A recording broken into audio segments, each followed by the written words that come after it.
Muy buenos días a todos los oficiales superiores que se encuentran presentes en este lugar tan memorable y tan especial como es la sala de los diplomados de altos estudios nacionales.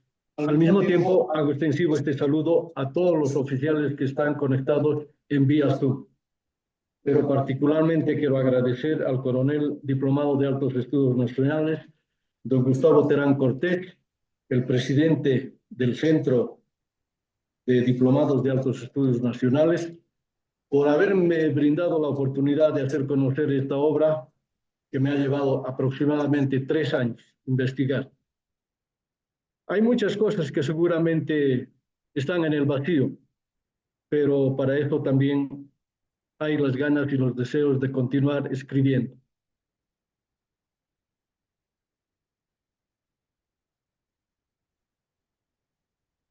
El índice o el temario al que nos vamos a referir está indicado de la siguiente manera. El capítulo 1 vamos a hablar de los prolegómenos de la guerra, el 2 los guerreros desconocidos, el 3 vamos a nombrar a un mayor argentino y a la prensa aliada, el 4 los aliados del Paraguay, el 5 viene la parte casi medular de esta obra que va a ser el análisis comparado del espionaje y de la inteligencia. Y finalmente vamos a hacer un análisis crítico para llegar a una breve conclusión.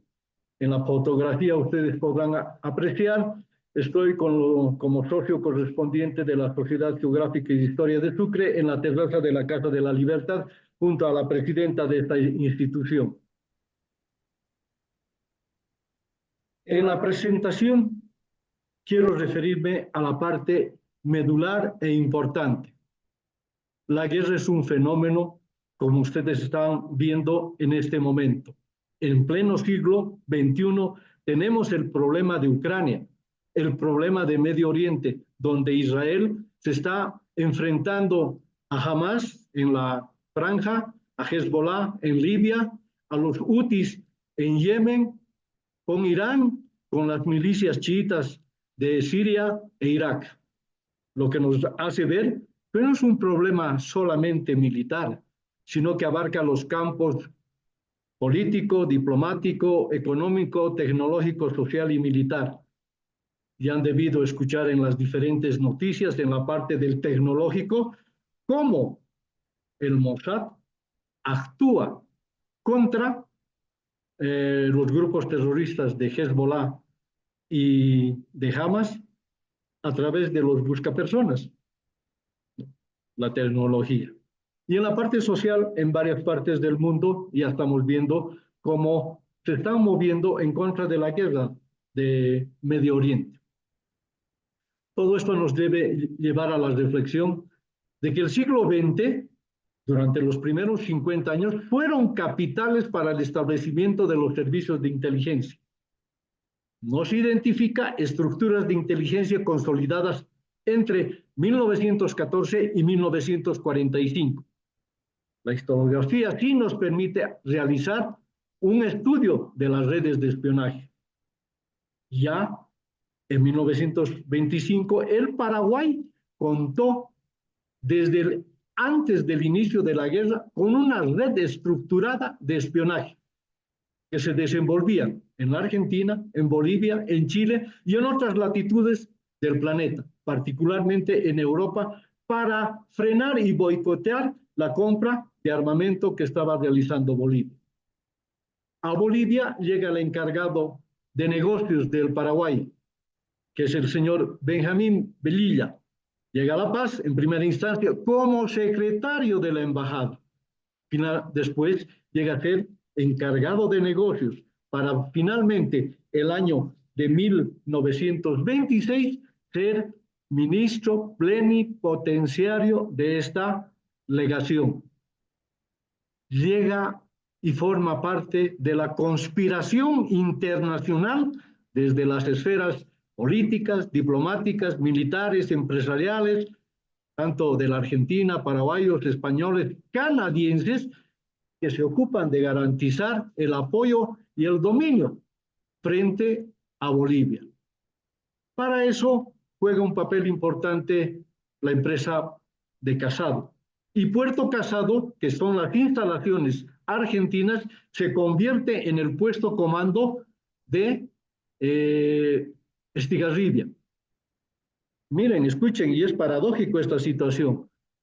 Estaba tan confiado Estigarribia que en La Chaqueña, que es una casa en Puerto Casado, vivía la familia de este oficial paraguayo. La mamá, Casilda Urruzalde de Estigarribia, y la esposa, Julia Miranda Cueto. Y esporádicamente era visitado por la hija Sor Gabriela Estigarribia, que era religiosa. Como consecuencia de todo esto, el año 1928 el Estado Mayor paraguayo y la escuela militar se traslada a Concepción en primera instancia, para luego, el año 1931, trasladarse a Puerto Catá. Quiero indicar que el libro de mi autoría, el prólogo lo realiza el distinguido general de ejército, don Gonzalo Arredondo Millán, ex comandante del ejército y ex ministro de defensa. En esta parte quiero que ustedes observen, creo que ha pasado algo, allá han salido los prolegómenos, ya. Muy bien, en la parte de los prolegómenos quiero hablarles de que el tratado de 1907 es el tratado de Soler Pinilla, donde se realiza una siguiente situación especial: el statu quo de las partes del arbitraje que se tenía que realizar entre Bolivia y Paraguay. Para tal efecto, el presidente argentino José Figueroa Alcorta juega un papel preponderante en este arbitraje, que lamentablemente le pone caducidad 6 años antes del 1913, donde se firma otro tratado. ¿Cuál era la característica del Tratado Soler Pinilla? La característica era la principal: no avanzar ni innovar. ¿Qué significaba? Que las partes que estaban en problema del litigio territorial no debían avanzar ni más allá ni más acá del paralelo del meridiano 62. Y al mismo tiempo sella la legalidad de la posesión jurisdiccional del Paraguay. Esa es la característica especial de este tratado. En esta parte hay dos mapas. El mapa de la izquierda está mostrando el tratado de Soler Pinilla. La parte amarilla es la parte que nosotros hemos cedido, y la parte media celeste es la parte que estaba ya en poder del Paraguay hasta 1932. ¿Qué nos correspondía a nosotros? La parte guinda, solo la parte guinda, nada más, ¿ya? Entonces, como consecuencia de esa situación, al encargado de Bolivia, Claudio Pinilla, se le llama atención. Él era ministro de Hacienda, pero cuando va a la Argentina, cumple las funciones de canciller interino, y por eso vendríamos a decir que comete este error. Como consecuencia de esa situación, la guerra finaliza con los límites que en este momento ven con rojo.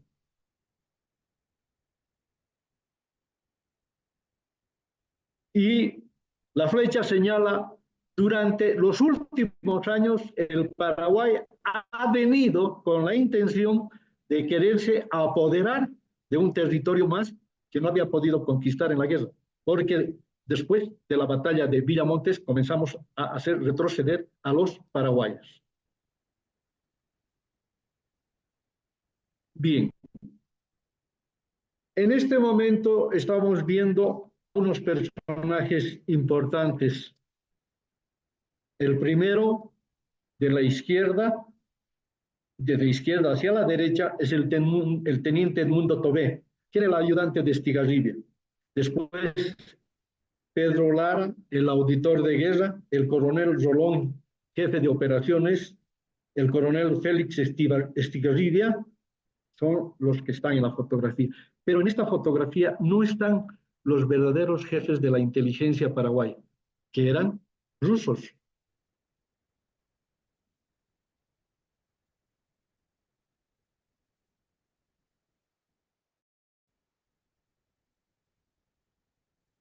Bien, son oficiales rusos que llegan al Paraguay y que alcanzan un grado X de generales, de coroneles, dentro del ejército paraguayo. Ahí lo tenemos al general de división Juan Beliaf, que muchos han debido escuchar de él. Él es el que ha hecho 13 expediciones en el Chaco Boreal. Era del arma de artillería, ¿ya? Era cartógrafo al mismo tiempo. Hay otros nombres de otros generales. El segundo general, el general de división Nicolás Erd, él es el jefe militar de la inteligencia militar paraguaya. Luego tenemos al mayor Nicolai Korskap, él es el que les enseña las canciones de caballería en la unidad, en la división de caballería que ellos crean, los rusos. Luego el coronel Sergio Kerr es el subjefe de la inteligencia militar. Miren, nosotros nos habíamos preparado para la guerra a partir de 1930, 31, 32.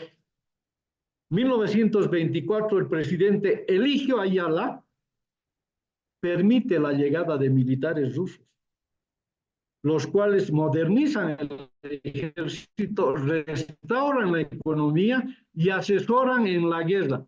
Son los denominados rusos blancos del ejército zarista. Pasamos al segundo punto, que son los guerreros desconocidos. Año 1934, se produce la crea decreto en Bolivia, ¿ya? Con una solemnidad impresionante, sobrecogedora, lleno de patriotismo, y a unos pasos de aquí, cruzando la calle 16 de julio.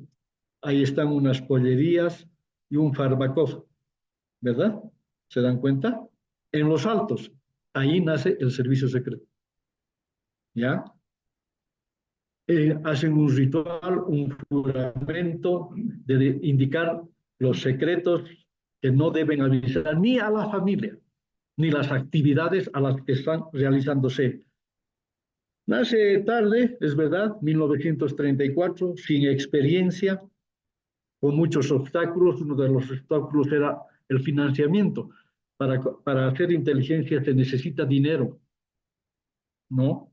Entonces, son obstáculos, pero aún así se destacan en una valerosa actuación. Y muestran de esto es la obra de arte, yo la llamo así, a la Operación Rosita. Muchos han debido de leer en el Facebook, en algunos libros, en el periódico, de qué se trataba esta Operación Rosita.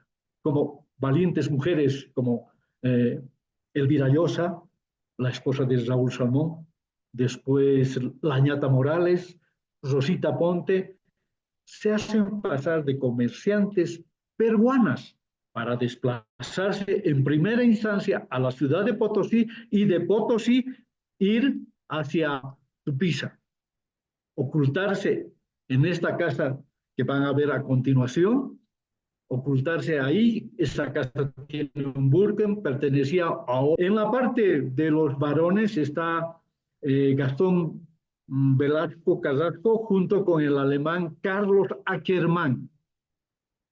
Entonces se trasladan a Potosí, se ocultan en Potosí y después se descuelgan a Tupiza. En Tupiza realizan una serie de actividades, ¿ya? Una serie de actividades y entre ellas realizan operaciones de contraespionaje. Vamos a hablar de la Radio Illimani, cuando se descubre que uno de los funcionarios de Radio Illimani pasaba información.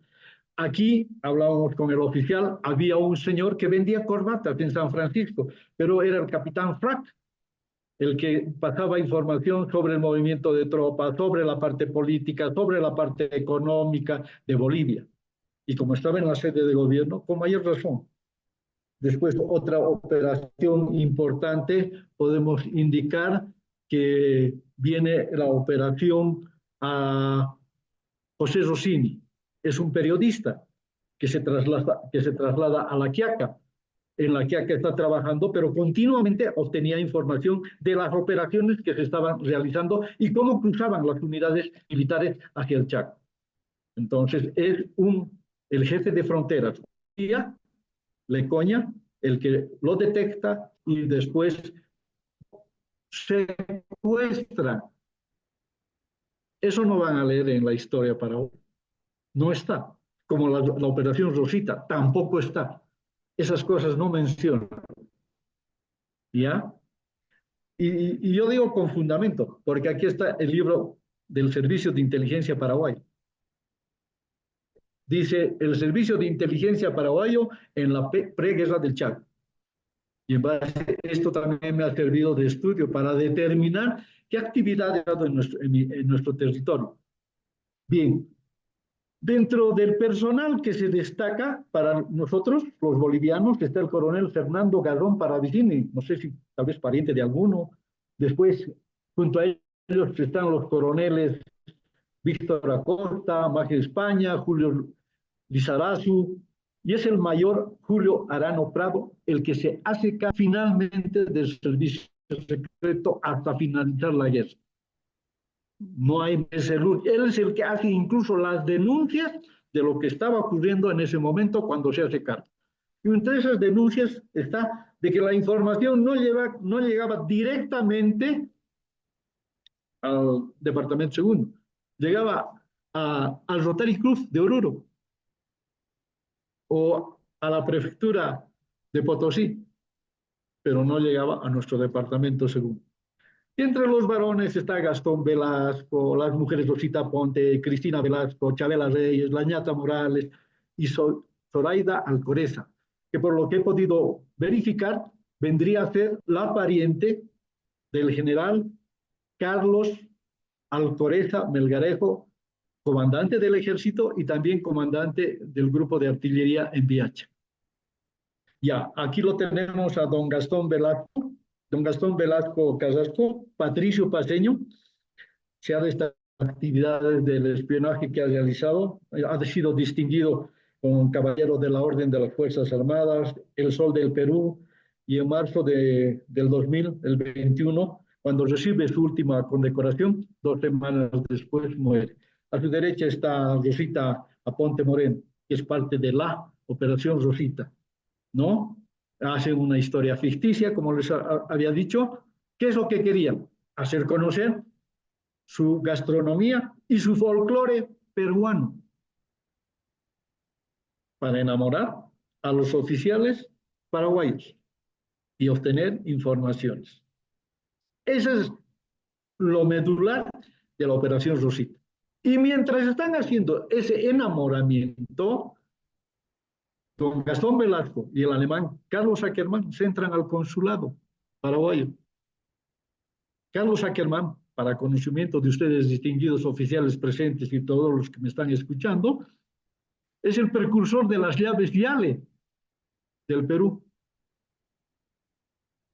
Entonces, no había puerta que les resista, ni candado que le aguante.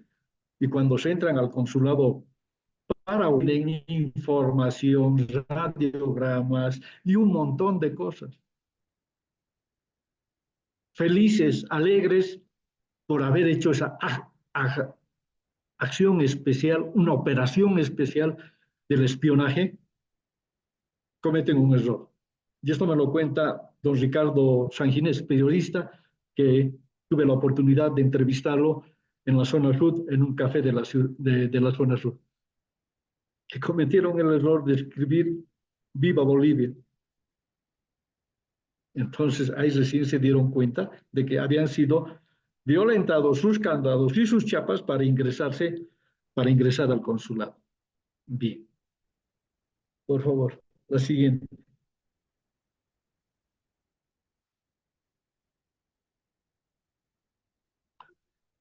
Esta es la casa donde se han ocultado el servicio secreto. Está en Tupiza, pertenece a un minero actualmente, pero en la época de la Guerra del Chaco pertenecía a un alemán dueña de la mina Rosa de Oro. Tiene un subterráneo, o sea, tiene un búnker. Ahí se oculta el servicio secreto, porque los espías argentinos, chilenos, paraguayos estaban desplazados en nuestro territorio, que saberlo. No crean que no teníamos, aquí estábamos plagados de espías, como ahora, ¿no? El sonido, por favor. Por favor, mi coronel, le mando esta foto donde vivía el alemán dueño de la mina Rosa de Oro y no sé cuántas, y donde trabajaba y se alojaba el señor Carlos Ackerman.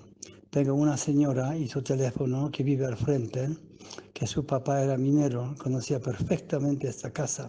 Y debajo de esta casa que construyó Alemán, ahí me contó que hay un búnker. Es como un piso, todo un piso debajo de esta casa.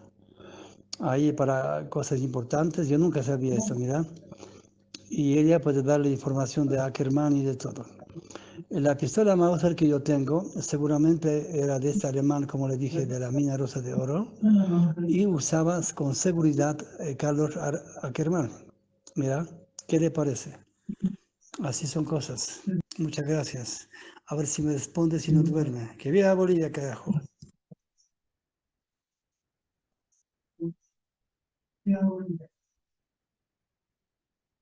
Bien. La siguiente, por favor. Ahora vamos a llegar a la parte de explicar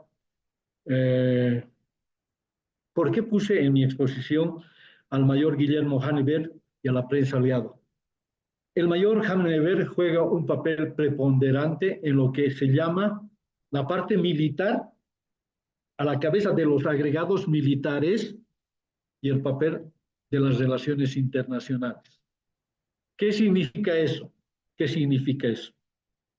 Que este mayor argentino juega un papel preponderante en el tablero de la guerra del Chaco, con la relación que tiene con los espías bolivianos en la Argentina y los espías bolivianos que estaban en el Paraguay. ¿Ya? Este mayor, el año 1932, es agregado militar de Bolivia, de la Argentina en Bolivia, cuando se encontraba como presidente el general Agustín Pedro Justo de la Argentina. Y al mismo tiempo se desenvuelve como edecán de Franklin Roosevelt cuando llega este presidente a la Argentina, en su visita a la Argentina. Y es en 1936, o sea, cuando ya termina la guerra, que se denuncia a este mayor. Él cumplía las funciones del jefe de Estado Mayor General Nicolás Takame, y es acusado y detenido en el jardín de su casa. Los espionajes. Fallece en 1961. El mayor Ackerman es acusado de traficar documentación a los diplomáticos bolivianos residentes en la Argentina, y se determina que el denominativo que le habían puesto los bolivianos a este mayor es K4. ¿Ya? Es un denominativo para no utilizar el nombre de decir, por decir Peralta, Rivera, no. K4 era el mayor Hanneberg. Entonces, él es el encargado de pasar las informaciones junto con otro empleado civil que se llama Pita Oliver, agente 36. ¿Quiénes recibían la información? Castro Rojas, que era el encargado de negocios, el destinatario de toda la información argentina, de la interceptación de los telegramas que hacían a los paraguayos, y esta información la tenían desde febrero de 1934 al 12 de noviembre de 1935. Distinguidos oficiales, toda esta información se encuentra en el Ministerio de Relaciones Exteriores de nuestro país como correspondencia reservada, quebrado número 85, quebrado 1934. Bien, en esta parte, este es una muestra de las cartas que recibía Vicente Rivarola con Ayala. El autor es muy importante porque nos está indicando de qué se trata, de la compra de munición, granadas, cañones para fusil, y en la parte de abajo dice, no se menciona en este breve resumen sino un número de facilidades y servicios recibidos del gobierno argentino presidido por el general Agustín Pedro Justo, que no se puede apreciar en dinero, pero que ha contribuido poderosamente para el triunfo del Paraguay en la guerra del Chaco. En otras palabras, económicamente, militarmente y políticamente, la guerra del Paraguay ha sido manejada por la Argentina. Vamos a hablar ahora de los aliados del Paraguay. Los aliados del Paraguay, como dijimos, son la Argentina y Chile. La Argentina, supuestamente neutral, diseña una política y su Cancillería es la que se encarga de esto desde el año 1927. Circulan oficios diplomáticos, informaciones sensibles, particularmente del espía paraguayo que se encontraba aquí en la ciudad de La Paz, alarmando y dando a conocer información falsa. Vicente Rivarola hace un acercamiento con el gobierno, las Fuerzas Armadas, la prensa, con la finalidad de enardecer a la región contra Bolivia. Eso está detallado en las memorias de Vicente Rivarola. Militarmente, oficiales argentinos se trasladan a Asunción, a la oficina del director de la Marina, capitán de corbeta Mario Aponte, para descifrar los mensajes bolivianos. Al mismo tiempo, surge un personaje importante durante la guerra. Es el teniente coronel Abraham Svaiza, que es el verdadero conductor de las operaciones en la guerra del Chaco. ¿Ya? ¿Por qué? Él permanecía en el Coman Chaco, él realizaba todas las actividades y coordinaba con Estigarribia. En la parte chilena, Chile evidentemente actúa como un supuesto mediador a partir de 1927, hace acercamiento con el Paraguay. Este acercamiento de las negociaciones que se estaban realizando permiten brindar una oportunidad próspera en su posesión continental. ¿Qué es lo que buscaba entonces en ese entonces Chile? Primero, mejorar las relaciones con el Perú, someter a Bolivia, controlar Bolivia e intentar frenar la influencia argentina. Y cuando se sucede el ataque a Fortín Paraguay y posteriormente a Fortín Boquerón, pues la Sociedad de Naciones dice que se debe hacer una paz. Por consiguiente, llaman a todo el continente dada esta situación. Pero no sucede así, lamentablemente, no sucede así. Entonces, Chile es uno de los que se pone en nuestra contra y realiza amenazas contra Bolivia con expresiones nada cordiales. Toco un ejemplo. Chile deplora que consultas no se hubiesen formulado antes de los ataques a fortines paraguayos. Entonces, en otras palabras, les estaba diciendo, ¿y por qué ustedes han hecho algo sin nuestro permiso? Por eso, lamentablemente, nosotros no tenemos amigos aquí en el continente. Por si acaso, no tenemos amigos. Ustedes analizan, distinguidos oficiales, cómo nuestro alrededor se está armando en los últimos 5 años. ¿Qué compras está haciendo últimamente el Perú? ¿Qué compras ha hecho la Argentina en el cambio de gobierno del presidente Milei? qué compras ha hecho el Paraguay y qué entrenamiento está realizando el Paraguay con fuerzas especiales norteamericanas. Bien. Luego se ven estas situaciones y esta fotografía que ustedes ven, el de la izquierda con botas es el teniente coronel Abraham Esbaiza, argentino, y el de la derecha es Estigarribia. Si ustedes notan, hay una mirada despectiva de parte de Abraham Esbaiza y una indiferencia de Estigarribia hacia el coronel argentino, lo que nos demuestra que no se llevaban bien en la zona de operaciones que denominaban ellos Comanchac.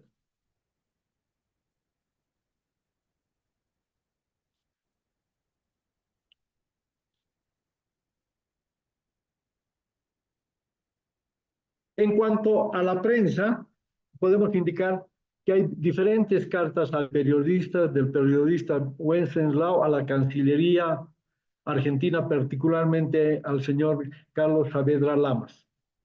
Para conocimiento de ustedes, Carlos Saavedra Lamas es bisnieto de Cornelio Saavedra, el fundador de la Argentina. Y le dice, tengo el honor de decirle que la guerra del Chaco es absolutamente equivocada. Bolivia ha tenido razón en desconfiar desde el primer momento de su política marginal, porque no brilló por la ecuanimidad ni por la transparencia. Eso se debía particularmente a que empresas argentinas ya estaban posesionadas en el Chaco, y particularmente la empresa Carlos Casado, el ferrocarril Carlos Casado, que por donde se desenvolvían las tropas, el movimiento de las tropas.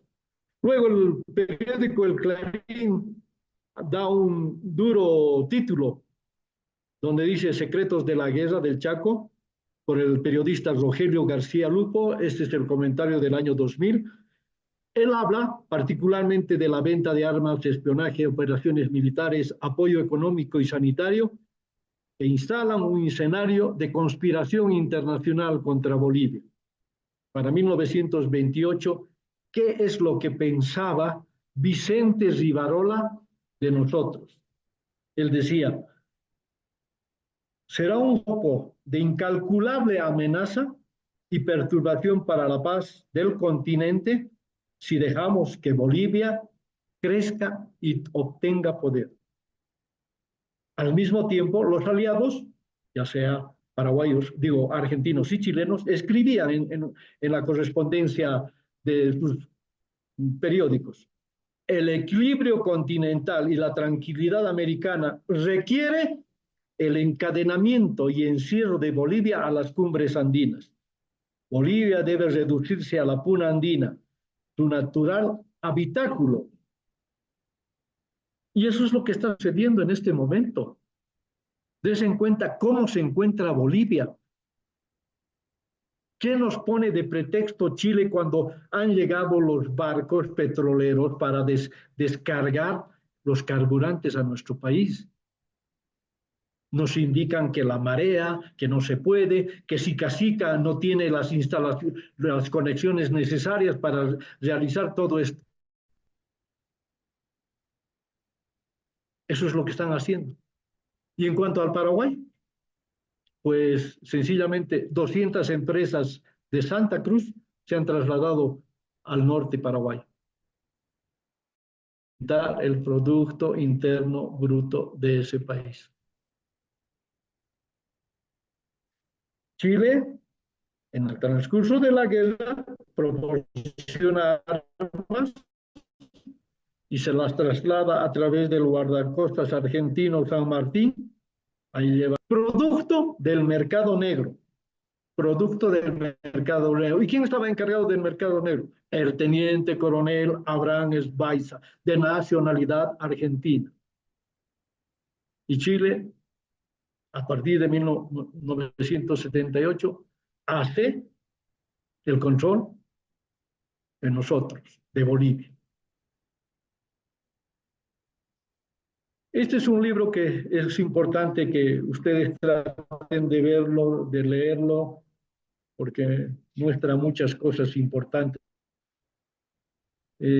particularmente cómo Carlos Casado adquiere terrenos en el Chaco Boreal a través de testaferros, al mismo tiempo cómo los revende al gobierno paraguayo y cómo financia la guerra.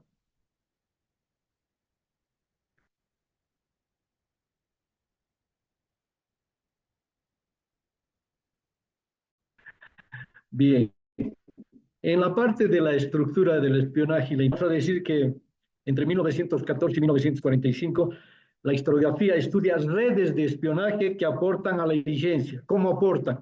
En la planificación estratégica y política de los estados.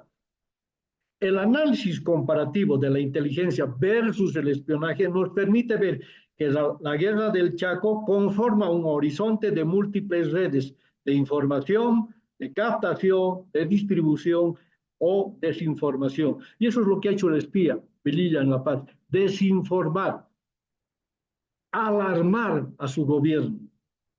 Decir, escucha, Bolivia tiene tanto de dinero, están comprando armamento en Europa. Entonces los espías en Europa decían, sí, es verdad. Luego, la guerra del Chaco es un excelente caldo de cultivo, excepcional para someter estas organizaciones secretas a un proceso de perfeccionamiento del año 1936-1939 con la Guerra Española, el inicio de la Segunda Guerra Mundial 1942 y finalmente con la conclusión de la Guerra Fría. Entonces fuimos algo para el estudio a nivel internacional, la Guerra del Chaco. En 1928 el Ejército de Bolivia tiene una sección dentro del Estado Mayor para atender las necesidades de la información. En 1934 ya tenemos una sección segunda A que se encarga exclusivamente del espionaje y del contraespionaje, al mando del mayor que les di el nombre, pero que lamentablemente no le va bien. No tiene apoyo. No tiene apoyo, particularmente del gobierno. El gobierno debería haber apoyado la situación del espionaje como lo hizo el gobierno del Paraguay. Y todos los comprometidos en el gobierno, su diplomacia, sus fuerzas armadas, de esa manera tienen mayor grado de certidumbre en el Paraguay para los planes de cobertura realizados por estos dos países. Y es a través del plan de la Argentina que se priorizan los objetivos estratégicos, apoderarse de Santa Cruz. Y creo que en este siglo XXI ya lo han hecho. Ya lo han hecho. Ya les he indicado, 200 empresas de Santa Cruz se han trasladado al norte del Paraguay. Y continuamente, Embajada Paraguaya, está en Santa Cruz. Sus representantes, reuniéndose con gente empresarial, política, con la población. ¿Para esto qué hace? Para lograr todo esto el Paraguay. Manipulan las relaciones internacionales a su favor, consolidan la conspiración internacional contra Bolivia, usan la diplomacia secreta contra Bolivia. La diplomacia secreta estaba prohibida después de la Primera Guerra Mundial, porque esa fue la causante de la Primera Guerra Mundial, el uso de una diplomacia secreta. Y finalmente, el gobierno argentino financia toda y absolutamente toda la guerra del Chaco.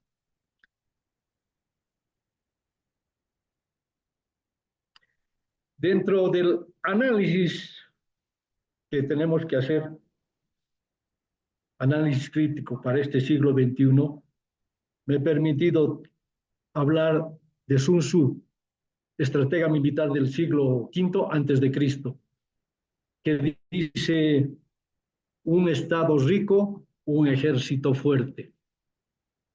un Estado rico, un ejército fuerte. ¿Y en qué se traduce eso? ¿Qué quiere decir? Que para ganar la guerra con anticipación no es suficiente disponer de buenas políticas de gobierno o tener la victoria completa. Se necesita tener economía sólida y productiva para organizar en un ejército capaz de derrotar a cualquier enemigo. Un Estado con economía endeble tiene un ejército y un pueblo condenado a pagar tributo como vasallo de otros reinos. Reitero, un Estado con economía endeble tiene un ejército condenado y un pueblo a pagar tributo como vasallo de otros reinos. Y eso es lo que estamos viviendo hoy día. Tenemos que pedir permiso. El Perú nos está haciendo la vida imposible económicamente, pero el Perú nos está comprando algunas cosas, pero nosotros no podemos hacer otras. Todo esto nos hace ver de que para 1925 el Paraguay había infiltrado espías, alertado a su política, a sus militares, para que haya una toma de decisiones estratégicas adecuadas. Había despertado la expectativa de los poderes del Estado, organiza su ejército para las operaciones del Chaco Boreal. Para 1927, la inteligencia argentina y chilena estaba a disposición del Paraguay. Se describe ya situaciones importantes en los campos político, económico, militar y diplomático. En base a todas estas informaciones se actualiza y se complementa la información con la que ellos contaban y permite el planeamiento conjunto en la conducción de operaciones. Digo planeamiento conjunto porque el planeamiento lo hace en el edificio del Estado Mayor argentino. Después pasaba a la Cancillería y de la Cancillería se mandaba al Paraguay y del Paraguay recién ingresaba al Comanchaco. Pero no tardaba semanas. Era inmediatamente, rápidamente. En cambio, Bolivia, para 1932, el Supremo Gobierno dice, ¿qué es lo que el Estado va a obtener del Paraguay por medio de las armas? Esto nos lleva a pensar que la conducción política de la guerra sencillamente no estaba clara. La declaración de guerra por los miembros del Estado Mayor de nuestro ejército fue vista mal, porque le dijeron al presidente de la República, no estamos en condiciones de abastecer un frente alejado. Bien, luego hubo desinteligencias entre el gobierno, la diplomacia, las Fuerzas Armadas. De esa manera la inteligencia militar no fue comprendida y menos valorizada. La siguiente, por favor. Bien, y finalmente llegamos a estas conclusiones. La continuación de fallidas negociaciones diplomáticas hacen que el Paraguay se prepare con antelación su gobierno, su pueblo, su prensa tóxica, ya apoyados por una diplomacia secreta.